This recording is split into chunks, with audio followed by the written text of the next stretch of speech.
నమస్తే, welcome to our channel. Jagan arrest విషయంలో first time Chandrababu Naidu గారు స్పందించారు. దీని గురించి డిస్కస్ చేద్దాం. ప్రస్తుతం మనతో పాటు సీనియర్ జర్నలిస్ట్ భరద్వాజ్ గారు ఉన్నారు. నమస్తే సార్. నమస్తే. సార్, జగన్ పైన సౌర విద్యుత్ విషయంలో అదేంటి లంచాలు తీసుకున్నారు అని అరెస్ట్ చేయాలి అని చెప్పి చాలా వినిపించాయి. అండ్ ఇమీడియట్ గా చంద్రబాబు నాయుడు గారు పదవి తీసుకోగానే కూడా ఫస్ట్ ఆయన తీసుకుపోయే యాక్షన్ కూడా ఇదే ఉంటుంది అని కూడా అందరు ఎక్స్పెక్ట్ చేశారు. కానీ ఆయన రీసెంట్ గా స్పందించిన విధానం పైనే ఇప్పుడు చర్చ జరుగుతుంది. దీని గురించి మీరు ఏమంటారు? అంటే ఈ సౌర విద్యుత్తు కొనుగోళ్లు అనేటువంటి దానికి సంబంధించి అమెరికాలో కేసులు నమోదయ్యాయి. హ్మ్. అదానీ మీద. అదానీ కంపెనీతో వీళ్ళు ఒప్పందం చేసుకున్నారు. పవర్ అంటే ఆ పవర్ మేము కొంటామని చెప్పి వీళ్ళు ఒప్పందం చేసుకున్నారు. ఆయన ఈ ఒప్పందాలు చేసుకోవటానికి వెనకాల ఒక బలమైనటువంటి కారణం ఉంది. ఆయన కొంచెం ఎన్డీఏతో దగ్గరగా మసులుతూ ఉండేవాడు జగన్మోహన్ రెడ్డి. దాంతో అదానీ, అంబానీ తర్వాత అమిత్ షా ఈ ముగ్గురు ఒక త్రయంగా నడిచినటువంటి ఒక సందర్భం ఉంది. ఓకే.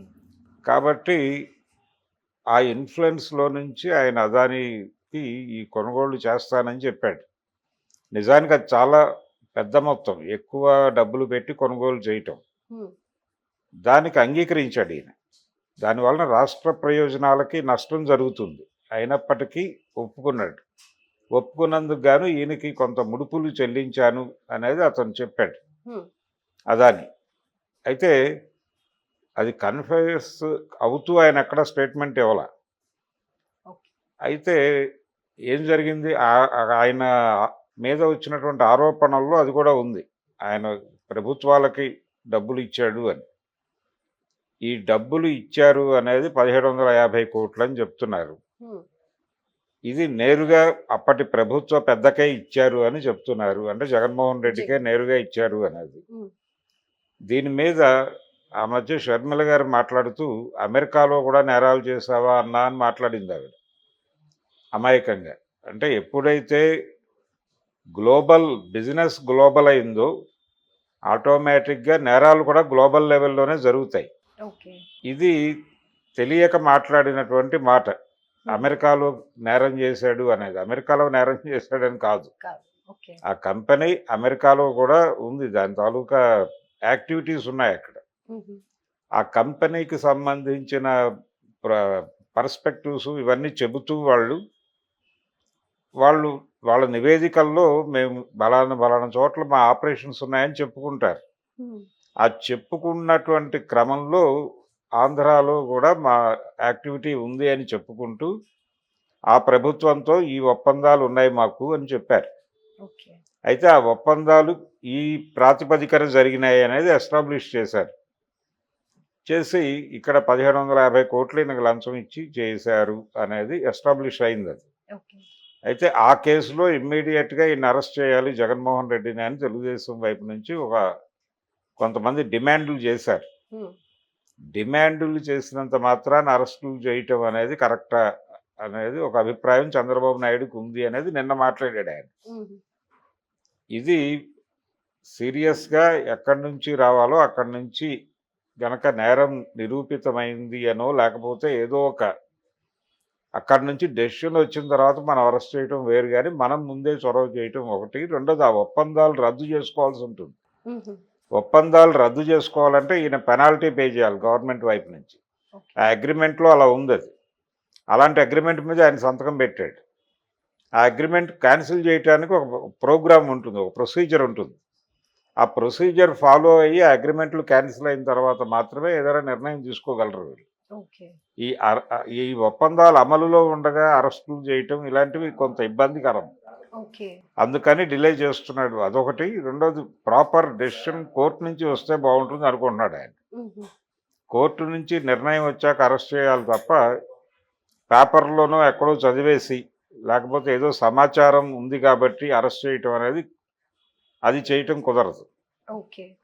గతంలో చంద్రబాబుని ఆయన అరెస్ట్ చేశాడు కాబట్టి పగ తీర్చుకోవడానికి అరెస్ట్ చేశాడు అనేటువంటి ఇదొక మంచి అవకాశము అనేసి కూడా అందరూ అనుకుంటూ ఉన్నారు. అవకాశం అది కూడా మాట్లాడాడు నిన్న ఆయన. అరెస్ట్ చేయాలి అనుకుంటే అంటే చాలా మందికి ఇలాంటి అభిప్రాయాలు ఉన్నాయి. కక్ష సాధింపు చర్యగా అరెస్టులు చేస్తారు అని. ఉమ్, మరి అదే నిజమైతే నేను పవర్‌లోకి వచ్చిన ఇమ్మీడియేట్‌గానే అరెస్ట్ చేయాలి కదా అతన్ని. అయితే ఇది ఒక అద్భుతమైన అవకాశం. ఉమ్, ఈ సోలార్ పవర్ అగ్రిమెంట్‌లకు సంబంధించిన వ్యవహారంలో ఈయనకు ముడుపులు ముట్టాయి అని చెప్పి ఒక నిర్ధారణ వాళ్ళు చేయటం. ఉమ్, అమెరికన్ కోర్టుల్లో నిర్ధారణకు రావటం అనేది లడ్డూ లాంటి అవకాశం అనే మాట కూడా వాడారు వీళ్ళు. ఉమ్, ఒక అద్భుతమైన అవకాశం జగన్మోహన్ రెడ్డిని ఇమ్మీడియట్‌గా లోపల వేయొచ్చు అని. దీనికంటే ముందు జగన్మోహన్ రెడ్డి మీద ఆల్రెడీ చాలా కేసులు ఉన్నాయి గతంలో. ఉమ్, ఆ కేసుల్లో బెయిల్ మీద ఉన్నాడు ఆయన. ఆయనకు జైలు కొత్త ఏం కాదు. ఆయన అరెస్ట్ చేస్తే హ్యాపీగా జైలుకి వెళ్ళిపోతాడు. అయితే అక్కడ 16 నెలలు ఉన్నటువంటి చరిత్ర కూడా ఉంది ఆయనకి జైల్లో. ఆ కేసుల్లో పురోగతి లేదు. ఓకే. ఆ కేసుల్లో పురోగతి లేదు. దానికి సంబంధించి 2 కేసులు నడుస్తున్నాయి. ఉమ్, ఎందుకు ఆ కేసుల్లో ఇంకా ఆయన్ని బయట ఉంచారు? ఏదో ఒక జడ్జిమెంట్ రావాలి కదా! ఔట్‌కమ్ లేకుండా ఎంతకాలం ఆయన్ని అలా బెయిల్ మీద బయట ఉంచుతారు అని చేగొండి హరిరామ్ జోగయ్య గారు ఒక పిటిషన్ వేసున్నాడు. ఉమ్, దాంతో పాటు రఘురామకృష్ణరాజు కూడా ఒక పిటిషన్ వేసున్నాడు. ఓకే. కోర్టుల్లో జగన్ కేసులు వేగంగా ఎందుకు కదలటం లేదు అనే దీని మీద. ఓకే. కాబట్టి ఆ డెసిషన్స్ ఒకటి రావాల్సి ఉంది. అవి వచ్చిన తర్వాత ఎలాగో అరెస్ట్ చేస్తారు. అంటే జగన్‌ని అరెస్ట్ చేయటం ప్రధానమా? లేకపోతే ఈ సౌర విద్యుత్తు కొనుగోళ్ల ఒప్పందంలో జరిగినటువంటి అవకతవకల గురించి ప్రపంచానికి తెలియటం అవసరమా అనేది ఒక ప్రశ్న. ఓకే. అయితే ఇక్కడ ప్రధానంగా చూడాల్సింది ఏంటంటే ఇది చంద్రబాబు ఉన్నా జరిగుండేది. ఉమ్, ఇలాంటి క్రైమ్ చంద్రబాబు అధికారంలో ఉన్నప్పటికీ జరిగేది. ఎవరున్నా జరుగుతుంది. ఓకే. ఏ గవర్నమెంట్ ఉన్నా ఏ జరిగేది ఏ డెఫినెట్. గవర్నమెంట్ ఉన్నా జరుగుతుంది. ఎందుకంటే అదాని చాలా ఇన్‌ఫ్లుయెన్షియల్ పర్సన్. ఉమ్, ఆయన కేంద్రం నుంచి తన ఆపరేషన్స్ నడిపాడు. నడపటంతో వీళ్ళు అనివార్యంగా సంతకాలు పెట్టాల్సినటువంటి పరిస్థితి. ఓకే. ముడుపులు కూడా చాలా ట్రాన్స్‌పరెంట్‌గానే ఇచ్చుంటాడు ఆయన. ఉమ్, కాబట్టి అంటే లైజానింగ్ అంటున్నారు. ఇదివరకు లంచాలు అనేవాళ్ళు ఇప్పుడు లైజానింగ్ అని చెప్పి అంటున్నారు. ఓకే. ప్రతి కార్పొరేట్ కంపెనీకి లైజానింగ్ డిపార్ట్మెంట్ ఉంటుంది. వాళ్ళు వెళ్ళి మాట్లాడతారు. ఉమ్, మీకిది మాకది అనేటువంటి పద్ధతిలో డీల్స్ జరుగుతున్నాయి. రాజకీయం వ్యాపారంగా మారిపోయి రాజకీయ వ్యాపారమే నడుస్తోంది ఇప్పుడు ఒకటి. రెండోది ప్రభుత్వాలు కార్పొరేట్లను ఫెసిలిటేట్ చేసే ఏజెన్సీలుగా మారిపోయినాయి 90 తర్వాత. ఓకే. నూతన ఆర్థిక విధానాలు అమలవటం మొదలైన తర్వాత ప్రభుత్వాలు కార్పొరేట్ కంపెనీలని ఫెసిలిటేట్ చేసే ఏజెన్సీలుగా మారిపోవటం వలన ఇలాంటి ప్రమాదాలన్నీ జరుగుతున్నాయి. అంతకుముందు ప్రభుత్వ రంగంలో ప్రధానమైనటువంటి పరిశ్రమలు ఇవన్నీ ఉండేవి. ప్రైవేట్ రంగంలో అంటే ప్రజల రోజువారీ యాక్టివిటీతో సంబంధం లేనివన్నీ బయట ఉండేవి. ఓకే. ప్రజల రోజువారీ జీవితంలో ప్రధాన పాత్ర వహించేటువంటి ఉత్పాదనా రంగం అంతా కూడా ప్రభుత్వ రంగంలోనే ఉండేది. ఉండటం వలన ఏంటంటే ప్రజలకి ఎటువంటి లాభాపేక్ష లేకుండా సేవ దొరుకుతుంది అనేది అభిప్రాయం అప్పుడు జవహర్లాల్ నెహ్రూ కాలం నాడు.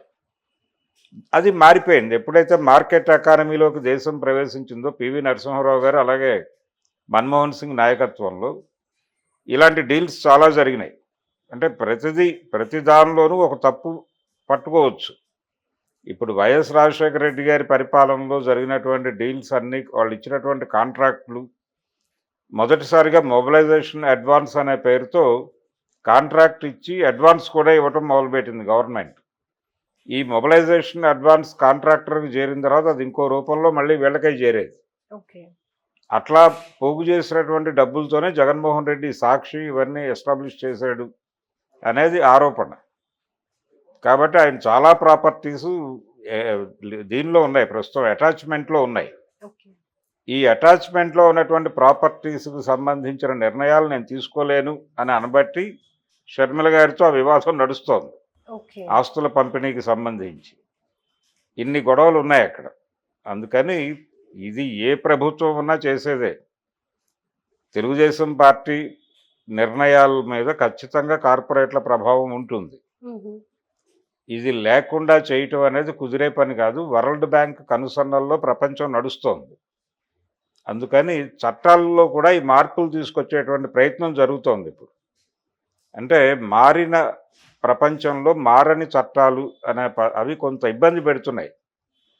వాటిని కూడా మారిస్తే కొంతవరకు అంటే కార్పొరేట్లకు అనుకూలమైనటువంటి చట్టాలు తీసుకురావటం అనేది జరుగుతోంది ఇప్పుడు. ఓకే. ఈ ప్రొసీజర్ జరుగుతోంది. రెండోది అమెరికాలో కేసులు పెట్టడం ఏమిటి అనేది ఒక వింత. ఆ! అమెరికాలో ఎందుకు కేసులు పెట్టారు అంటే పర్టికులర్‌గా ఇది వాళ్ళకి విదేశీ కంపెనీ. వాళ్ళ వాళ్ళ మార్కెటింగ్ వ్యవస్థలు ఉన్నాయి ఇక్కడ. వీళ్ళందరూ ఒక రకమైనటువంటి గ్లోబల్ పోటీలో ఉన్నారు. ఈ పోటీలో భాగంగానే వీళ్ళని కంట్రోల్ చేయటంలో భాగంగానే ఈ కేసులు నమోదయ్యాయి. ఇవేమీ పెద్దగా ప్రభావం చూపిస్తాయని నేనైతే అనుకోవడం లేదు. అది అమెరికన్ కోర్ట్‌లోనే పోతుందది. రైట్. ఆయన ఏదో పద్ధతిలో అదానీ బయటకొచ్చేస్తాడు. అదానీ బయటకొచ్చేయటం అంటే జగన్మోహన్ రెడ్డి కూడా బయటకొచ్చేసినట్టు. బయటకొచ్చేస్తారు. అవును. కాబట్టి ఇప్పుడు ఇమ్మీడియేట్‌గా ఈయన్ని అరెస్ట్ చేయటం అనేది ఈయన చేతుల్లో ఉన్న పని కాదు. అంటే ఈ పర్టిక్యులర్ అదానీ కేస్ గురించి అయితే అరెస్ట్ చేయడం కుదరదు. అరెస్ట్ చేయడం కుదరదు. ఇంకేదైనా అంటే అతని ప్రభుత్వ హయాంలో జరిగిన ఇతర అవకతవకలు ఓకే. వాటి మీద చేయొచ్చు. రైట్. దాని మీద అరెస్ట్ చేయొచ్చు. కానీ అరెస్ట్ చేయటం వలన అనవసరంగా మైలేజ్ ఇస్తామా అనేటువంటి ఒక భయం ఉంది చంద్రబాబుకి. హ్మ్. హ్మ్. అందుకని తను కేసులు పెట్టి అరెస్ట్ చేయించడం కన్నా కూడా ఆల్రెడీ ఆయన మీద గతంలో కాంగ్రెస్ ప్రభుత్వం పెట్టిన కేసులే ఉన్నాయి. హ్మ్. ఆ కేసుల్లో బెయిల్ మీద ఉన్నాడు ఆయన. దానిలో బెయిల్ రద్దు చేయించటమో లేకపోతే ఆ కేసుల్లో ఒక జడ్జిమెంట్ రావటమో ఆయన దోషిగా తేలితే ఎలాగో శిక్షలు పడతాయి. శిక్ష పడితే ఆయన ఆటోమేటిక్గా జైలుకి వెళ్ళిపోతాడు. వెళ్ళిపోతారు. కాబట్టి ఆ కేసుల్ని వేగవంతంగా నిర్వహించటం అనే దాని మీద ఎక్కువ ఫోకస్ పెట్టాడు చంద్రబాబు. హ్మ్. ఈ గొడవ కంటే కూడా ఇది పెడితే సింపతి వస్తుంది. అవును. అదైతే ఈయనకు సంబంధం లేని గొడవ. ఆయన ఎప్పుడూ చేసినటువంటి గొడవలు అవన్నీను అంటే పెట్టుబడుల సమీకరణ కోసం ఆయన అధికార దుర్వినియోగానికి పాల్పడ్డాడు అనేది క్రైమ్. హ్మ్. దానిలో వైఎస్ రాజశేఖర రెడ్డి కూడా ఉన్నాడు ఆ కేసుల్లో. ఓకే. కాబట్టి ఆ కేసుల్లో గనక శిక్షలు పడితే అప్పుడు చంద్రబాబు చేతికి మట్టి అంటకుండా పని జరుగుతుంది. రైట్. ఓకే. ఏంటి ఒక్కరి మీద ఒకరు గెలుపు సాధించారు, కక్ష చర్యలు అని ఇప్పుడు ఏవైతే మాట్లాడుతున్నారో ప్రజలకు కూడా ప్రతిదీ న్యూస్ అప్డేట్ ఉంటుంది, అవగాహన ఉంటుంది కాబట్టి వాళ్ళకి మైలేజ్ ఇచ్చే బదులు ఎందుకు ప్రాపర్ జడ్జిమెంట్ కోర్టు నుంచే రాని అని చెప్పి వెయిట్ చేస్తారు. ప్రాపర్ జడ్జిమెంట్ అంటే అది అమెరికన్ కోర్టు డెసిషన్ మీద ఆధారపడి ఉంటుంది. దాన్ని పట్టించుకోవట్లేదు చంద్రబాబు. రైట్. ఆయన ప్రధాన కేంద్రీకరణ ఇప్పుడు ఇక్కడ హైదరాబాద్ కోర్టులోనే ఉన్నాయి కేసులన్నీ జగన్మోహన్ రెడ్డివి. ఈయన పాత కేసులు కాంగ్రెస్ పార్టీ హయాంలో ఇప్పుడు జేడీ లక్ష్మీనారాయణ గారు అరెస్ట్ చేసిన హ్మ్. సందర్భంగా నమోదైన కేసులు, ఆయన 16 నెలలు రిమాండ్లో ఉన్నటువంటి కేసుల్లో జడ్జిమెంట్లు వేగంగా వచ్చేస్తే అప్పుడు తన చేతికి మట్టి అంటకుండానే జగన్ జైలుకి వెళ్ళిపోతాడు. రైట్. కాబట్టి అతను జైలుకి వెళ్తే ఆ పార్టీ ఆటోమేటిక్గా డైల్యూట్ అయిపోతుంది. హ్మ్. అది జరగటం కోసం ఏం చేయాలి అని ఆలోచిస్తున్నాడు ఆయన. ఓకే. ఆల్రెడీ రఘురామకృష్ణరాజు ఒక కేసు వేసి ఉన్నాడు దాని మీద ఎందుకు డిలే అవుతోంది అని. హ్మ్. చేగొండి హరిరామ్ జోగయ్య గారు గతంలోనే వేసినటువంటి కేసు ఇప్పటికీ నడుస్తోంది. హ్మ్. వీటిని కొంచెం వేగవంతం చేసి జగన్మోహన్ రెడ్డిని అలా రాడార్లోకి పట్టుకురావాలి అని చూస్తున్నాడు. ఈయన అరెస్ట్ చేయడు. ఓకే. జగన్మోహన్ రెడ్డిని అరెస్ట్ చేయటం లాంటి పని చంద్రబాబు పెట్టుకోడు. రైట్. అది పూర్తి స్థాయిలో క్లారిటీ ఇచ్చాడు నిన్న ఆయన. అందుకని ఈ విద్యుత్ కొనుగోలు ఒప్పందాలు వీటిలో ఏదో ఆయన్ని అరెస్ట్ చేస్తారు అనేది కరెక్ట్ కాదు. అలాగే దీనికి సంబంధించి ఇక్కడ స్టేట్ గవర్నమెంట్ ఆ రోజుల్లో అవకతవకలకి పాల్పడింది అని కొంతమంది కేసులు వేశారు, హ్మ్. ప్రైవేట్ కేసులు. వాటిలో కోర్టు ఏదైనా నిర్ణయం తీసుకున్నా కానీ ఆ ప్రకారం చేస్తారు. ఓకే. అంతే తప్ప తనంతట తాను చొరవ తీసుకున్న మాత్రం అరెస్టులు చేయడు. పయ్యావులు కేశవులు గారు ఇలాంటి వాళ్ళు ఆ పనిలో